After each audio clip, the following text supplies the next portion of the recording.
વિજ્ઞાનના ખ્યાલો કેવા હશે? તો કે ચોક્કસ, અર્થપૂર્ણ અને જ્ઞાનેન્દ્રિય. હવે આપણને ખ્યાલ છે કે આપણી જ્ઞાનેન્દ્રિય કેટલી છે? 5. કઈ કઈ છે? તો કે આંખ, કાન, નાક, જીભ અને ત્વચા. આ પાંચેય જ્ઞાનેન્દ્રિય દ્વારા ચકાસી શકાય તેવા અને જે તે ઘટનાને સમજાવી શકે તેવા હોય છે. ટૂંકમાં વિજ્ઞાનના ખ્યાલો છે. અગાઉ આપણને આવી ગયું કે વિભાવના સમજવી હોય તો એનો ખ્યાલ સમજવો જરૂરી છે. એના ખ્યાલ કઈ રીતના આપણે સમજી શકીએ?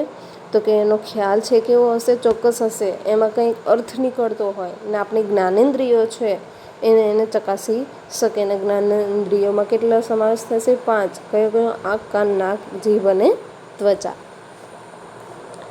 તો કે એ ઘટનાને છે એ સમજી શકે. અને ખ્યાલોની આવી સુસજ્જ ભાષાને વૈજ્ઞાનિક પરિભાષા કહેવામાં આવે છે. પછી જોઈએ તો કે સમાજશાસ્ત્ર પણ સામાજિક ઘટનાને જોવા, તપાસવા તેમજ તેનું અર્થઘટન કરવા માટે ચોક્કસ ખ્યાલોનો ઉપયોગ કરે છે. ટૂંકમાં સમાજશાસ્ત્ર છે એમણે તો બનેલું હશે નહીં, એની પાસે ઘટનાઓ હશે, જે કંઈ તબક્કાઓ હશે, તો આ ઘટનાઓને જોવા, તપાસવા માટે છે એનો ખ્યાલ હોવો જરૂરી છે. ખ્યાલ જ ન હોય, આપણી ઇન્દ્રિયો જે એને તપાસે નહીં, તો જે તે સમાજશાસ્ત્રનો ખ્યાલ છે આપણે મેળવી શકીએ નહીં. તો જોઈએ કે મિત્રો, આ એકમમાં આપણે સમાજશાસ્ત્રના કેટલાક મૂળભૂત ખ્યાલો વિશે છે ભણવાનું છે, કે જેમાં શું આવશે? સમાજ આવશે, સમુદાય આવશે, સમૂહ આવશે, તેમજ સામાજિક દરજ્જો, એની ભૂમિકા, સામાજિક ધોરણો અને સામાજિક નિયંત્રણની છે આપણે ચર્ચા કરવાની રહે. જોઈએ એમાં પહેલાં આપણે કે સમાજ કોને કહેવાય? સોસાયટી. તો કે સમાજ શબ્દને આપણે રોજબરોજના જીવન વ્યવહારમાં ઉપયોગમાં લઈએ છીએ, પરંતુ સમાજશાસ્ત્રમાં આ શબ્દનો ચોક્કસ અર્થ છે એ આપેલો છે. હવે આપણે પણ સમાજ સાથે સંકળાયેલા છે, કે જ્યાં લોકો છે પોતાની વિચારધારા અપનાવતા હોય, એની રૂઢિ, એનું વર્તન કેવું છે, એને આપણે શું કહીશું? સમાજ. ને ટૂંકમાં સમાજશાસ્ત્રમાં એનો સ્પષ્ટ રીતે છે અર્થ આપેલો છે. તો કે સમાજ એક વિસ્તૃત ખ્યાલ છે. તો કે અહીં સૌ પ્રથમ આપણે સ્પષ્ટતા કરી લેવી કે આપણને માનવ સમાજનો જ પરિચય હોય છે. હવે હું સમાજ બોલું એટલે તમારી અંદર શું આવે? તમારા વિચારોમાં શું આવશે? કે જ્યાં લોકો હોય, કે જ્યાં પોતાની રૂઢિ વર્તન છે એ બધું માન્ય રાખવામાં આવતું હોય, પોતપોતાના નિયમો હોય ને એ નિયમોથી સાંકળેલું જૂથ હોય, એને આપણે સમાજ કહીએ. પરંતુ વાસ્તવિક જોઈએ તો એ સમાજશાસ્ત્રના ખ્યાલથી જુદું પડે છે. સમાજશાસ્ત્ર માત્ર સમાજ એને કહેતો નથી, કેમ કે આપણો રસ અને હિતો માનવ સમાજ સાથે સંકળાયેલા હોય છે. આથી સમાજ એટલે માનવી પૂરતો સીમિત છે તેવી ગેરસમજ છે ઊભી થાય છે. ટૂંકમાં સમાજશાસ્ત્ર છે એ પોતે માત્ર માનવ સમાજ સાથે સંકળાયેલ છે નહીં, પરંતુ કોની સાથે સંકળાયેલા છે? તો આમાં કીધેલું છે કે પશુઓ હોય, પક્ષીઓ હોય, જીવજંતુઓ પણ સામૂહિક જીવન ધરાવે છે.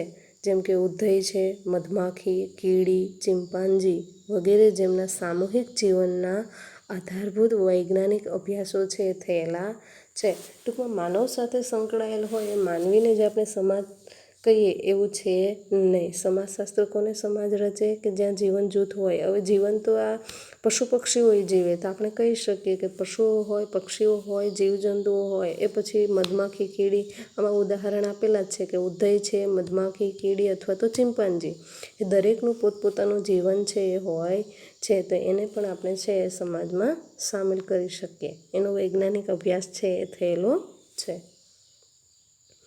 આમ માનવી સિવાય અન્ય માનવેતર સજીવો પણ સામૂહિક જીવન જીવે છે. તો માનવેતર જીવનમાં કોણ આવશે? આવા પશુ પંખીઓ આવશે, અને માનવ જીવનમાં આપણે પોતે. તો કે આમ માનવી જીવન તેમજ માનવેતર સજીવો પણ સામૂહિક જીવન જીવે છે. તેમનો પણ સમાજ હોય છે, અને માનવ સમાજ અને માનવેતર સમાજ તેમના સહજીવનની સમાનતા ધરાવે છે. તે દ્વારા તેમનો મૂળભૂત જરૂરિયાતો આપણને ખ્યાલ છે કે આપણે કઈ હોય, પ્રાથમિક જરૂરિયાતો કઈ હોય, તો એવી જ રીતના માનવેતર સમાજની પણ એની જે કંઈ રૂઢિ હોય, રીત રિવાજો હોય, જરૂરિયાતો હોય, એ પણ એ આપણા જેવી હશે.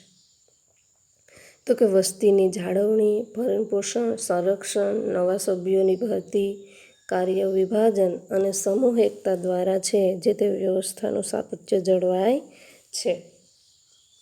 ટૂંકમાં જરૂરિયાત પૂછે તો કઈ જરૂરિયાત આવશે? એક તો છે વસ્તીની જાળવણી, ત્યારબાદ એનું ભરણ પોષણ, ત્યારબાદ એનું રક્ષણ અને નવા સભ્યોની ભરતી, એના કાર્યનું વિભાજન કે કોણે કેટલું કાર્ય કરવાનું રહે ને એમાં જો એકતા હોય તો જ આપણે ખ્યાલ છે કે સમાજ છે ઊભો થઈ શકે.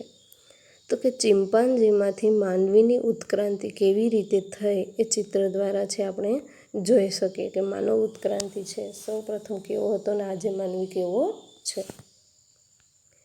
હવે જોઈએ સમાજનો અર્થ અને એની વ્યાખ્યા. તો કે રોજિંદા વ્યવહારમાં સમાજ કે સોસાયટી શબ્દ છે એ સામાન્ય અર્થમાં પ્રયોજાયેલો છે, જેમ કે અમારા સમાજના રિવાજો, નીતિ નિયમો, તે જ રીતે મહિલા સમાજ, હાઉસિંગ સોસાયટી, કોમ કે જ્ઞાતિ માટે પણ સમાજ શબ્દ છે વપરાય છે. આપણને ખ્યાલ છે કે સમાજ છે કોઈ એક વર્ગ સાથે સંકળાયેલો હશે ને જુદી જુદી જાતિના હોય અથવા તો એના નિયમો પણ જુદા જુદા હોય ને ત્યારબાદ કોઈ નિયમો હોય એની રૂઢિ એના રીત રિવાજો કેવા છે એ પણ સમાજ સાથે સંકળાયેલા છે. પરંતુ સમાજશાસ્ત્ર એક વિજ્ઞાન હોવાથી સમાજના ખ્યાલોનો ચોક્કસ અને સ્પષ્ટ અર્થ હોય છે. આપણને પહેલાં જ પાઠમાં આવી ગયું કે સમાજને એક સામાજિક વિજ્ઞાન તરીકે સ્વીકારાયેલું છે. તો સામાજિક વિજ્ઞાન તરીકે જોઈએ તો એનો પણ કોઈ પર્ટિક્યુલર અર્થ છે એ નીકળે. જોઈએ એમાં તો કે સમાજશાસ્ત્રીય શબ્દકોશમાં સમાજને નિશ્ચિત ભૌગોલિક વિસ્તાર અને આત્મનિર્ભરતા ધરાવતા માનવ જૂથ તરીકે વર્ણવવામાં આવેલ છે. હવે શબ્દકોશમાં કીધેલું છે કે સમાજશાસ્ત્ર એકલું અટોલું છે નહીં, એને કોની સાથે સંકળેલું છે? પોતે આત્મનિર્ભરતા ધરાવતા માનવ જૂથ તરીકે છે એ વર્ણવવામાં આવેલ છે. તો કે મેકાઈવર અને પેઇઝ નામના સમાજશાસ્ત્રી છે એ સમાજને પ્રસ્થાપિત સામાજિક સંબંધોની હંમેશા પરિવર્તન પામતી વ્યવસ્થા તરીકે પરિભાષિત કરે છે. હવે મેકાઈવરે એની વ્યાખ્યા આપેલી છે. મેકાઈવર અને કોણ છે બીજું? પેઇઝ. એણે પોતે શું કીધું? તો કે સમાજશાસ્ત્રને પ્રસ્થાપિત સામાજિક સંબંધોની હંમેશા પરિવર્તન પામતી વ્યવસ્થા તરીકે પરિભાષિત કરે છે. ટૂંકમાં સમાજ છે તો એમાં પણ કાંઈ ને કાંઈ પરિવર્તન આવશે. એક સરખા નીતિ નિયમો હશે અને જેમ જેમ સમયગાળો જાય એમ એમ સમાજમાં છે સુધારો વધારો થતો રહે. આમ આપણે કહી શકીએ કે માનવ સમાજ પ્રાદેશિક જૂથ કે માનવીઓનું એકત્રીકરણ છે નહીં, પરંતુ સામાજિક સંબંધોની જટિલ અને પરિવર્તન પામતી વ્યવસ્થા છે. ટૂંકમાં માનવીઓમાં કોઈ એક બાબતનો સમાવેશ થશે નહીં. હવે માનવ જીવન છે તો એમાં આફતોય આવશે, મુશ્કેલીઓય આવશે અથવા તો કોઈ એવાય નિર્ણયો હશે કે જે જટિલ હશે, એમાંય પરિવર્તન લાવવું પડે. તો એ પરિવર્તનની એક વ્યવસ્થા છે આપણે કહી શકીએ. સમાજ એ સાર્વત્રિક અને સર્વવ્યાપી છે કે જે બધાએ છે એ સમાજને સ્વીકારેલો છે, જે તેની સ્વીકૃતિની વિશિષ્ટતાને કારણે માનવેતર સમાજથી છે એ જુદો પડે છે. હવે એના લક્ષણો જોઈએ સમાજના, કયા કયા લક્ષણોથી તે આપણે કહી શકીએ કે સમાજ છે. એમાં સૌ પ્રથમ તો આવશે કે સામાજિક સંબંધો. જોઈએ એની અંદર એમાં આવશે પહેલાં સામાજિક સંબંધો કે જે સમાજનું લક્ષણ છે. તો કે માનવી વચ્ચે પારસ્પરિકની સભાનતાપૂર્વકના સામાજિક સંબંધો હોય છે. હવે માનવી છે, હવે કોઈ એક માનવી તો હશે નહીં, ઘણા બધા માનવીનો સમૂહ હશે કેમાં? સમાજમાં. તે બધીની સભાનતાપૂર્વકના જે કંઈ સંબંધો છે એ કેવા હશે? સામાજિક હશે. જે વ્યક્તિ વચ્ચેના હશે, વ્યક્તિ જૂથ વચ્ચે હશે, જૂથ અથવા તો જૂથ વચ્ચેનો સહકાર, સ્પર્ધા કે સંઘર્ષ સ્વરૂપના સામાજિક, આર્થિક, ધાર્મિક, રાજકીય કે અન્ય પ્રત્યક્ષ કે પરોક્ષ સ્વરૂપના સંબંધો હોય. હવે અગાઉ આપણને કીધું કે માનવી વચ્ચેના જે કંઈ સંબંધો હશે એ કેવા હશે? સામાજિક સંબંધો હોય છે. તેમાં ક્યાં ક્યાં હશે? તો કે વ્યક્તિ વચ્ચે, વ્યક્તિ જૂથ વચ્ચે, જૂથ વચ્ચેનો સહકાર, ત્યારબાદ કોઈ સ્પર્ધા, સંઘર્ષ, આ બધાનો પર્ટિક્યુલર આપણે છે ડિટેલમાં ભણવાનું આવશે અગાઉ.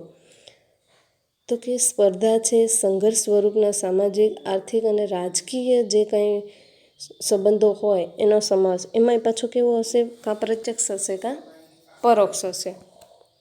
તો કે વ્યક્તિઓ વચ્ચેની સભાનતાપૂર્વકની આંતરક્રિયાથી સામાજિક સંબંધો છે એ સ્થપાય છે અને વિકસે છે. હવે આ સામાજિક સંબંધો એમણે ઊભા થશે નહીં, પરંતુ બંને વચ્ચે એટલે કે પછી કોણ હશે? વ્યક્તિ હશે, વ્યક્તિ જૂથ હશે કાં જૂથ હશે. તો આની વચ્ચે છે જે કાંઈ આંતરક્રિયાથી સામાજિક ક્રિયાઓ ઊભી થાય તો એનાથી છે આપણા સામાજિક સંબંધો છે એ ઊભા થશે અને એનો વિકાસ થાય. નેક્સ્ટ એનું લક્ષણ કયું છે? સમાનતા અને વિભાનતા. જોઈએ એની અંદર કે સમાનતા અને વિભાનતા દ્વારા છે કઈ રીતના સમાજ છે એ દર્શાવી શકીએ.